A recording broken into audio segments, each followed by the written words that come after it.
Hi, welcome everyone to another episode of Let's Talk Special Economic Zones. I'm your host, Ainsley Brown, and in today's episode, we're going to discuss are zones still relevant as labs for economic reform? And before we go any further, I would say yes, they're still very much relevant. And we'll get into why. Now, as I usually do, I define what a zone is. A zone is a specially designated area within a country, designated by a law, decree, regulations that says different rules apply to here, and we're going to use certain incentives to attract local and or foreign investment into this area, and so forth, right? So that's in a quick nutshell what a zone is. Now, zones, so for example, I should give some live examples. So the UAE is a good example. UAE and China are two good examples of using zones as labs for economic reform. So they tested it inside the zone over a series of years, and then rolled out that to the rest of the economy.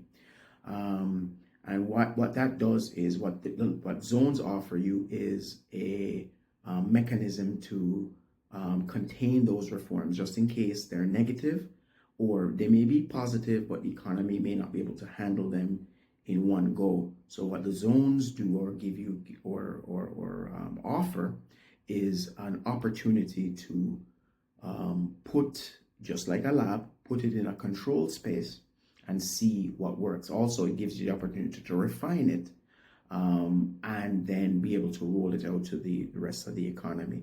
So let's say you want to do some sort of streamlining of customs procedures as an example, and you have it's much easier to do that with a zone or a series of zones that, let's say, that has 1,000 companies in it versus an entire economy which may have 100,000 businesses in it, right?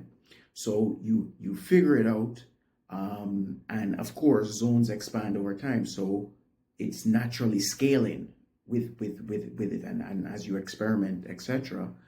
It's naturally scaling. So you can also figure out how to do it, and then also how to scale it, and then you slowly or speedily, depending on what you're doing in your country, can take it from the zone and then roll it out into the rest of the economy. Now, that then results in sometimes an erosion and the difference between what happens in a zone, making it less special, so to speak, versus what happens in the rest of the economy.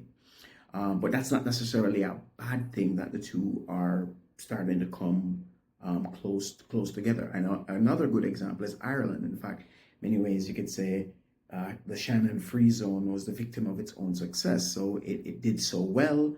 They took the lessons learned there and then rolled them out to the rest of the economy. So now, there's no zone anymore. It's just one Irish economy. That's, again, may not necessarily be a bad thing. And that may not be where all zones and economies end up, but that's just, as an example.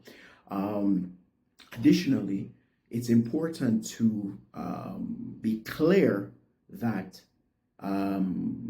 using the zone as a lab is part of your zone design, and is part of how you design your regime and how you're going to measure the success of your regime. If you don't do that, you're going to miss out on being able to do that transference from experimentation over, because then basically you have not set up the lab equipment, so to speak, to be able to experiment in the zone and then take it out to the rest of the economy. All right, so if you like this episode, please like, share, subscribe. If you have any suggestions on a future episode, just leave me a comment down below and I'll get right back to you. Bye for now.